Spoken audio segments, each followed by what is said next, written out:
ano. Ewan ko sa ibang lalaki, ba't takot na takot sa pagiging feminine?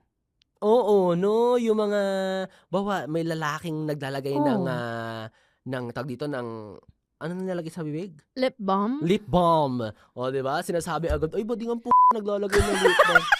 Tangina, ikaw kaya yung chap-chap yung lips, dumudugo ng uso mo, di ka pa magle-lip balm, O, di ba? Dati nga, pag naglagay ka ng moisturizer or any skincare, bading ka na Oo, bading ka ganon. na. Hindi Ay! mo pwedeng inaalagaan lang yung Oo balat. nga, alam mo itsura mo, puro ka tigyawat kasi hindi mo inaalagaan yung balat mo.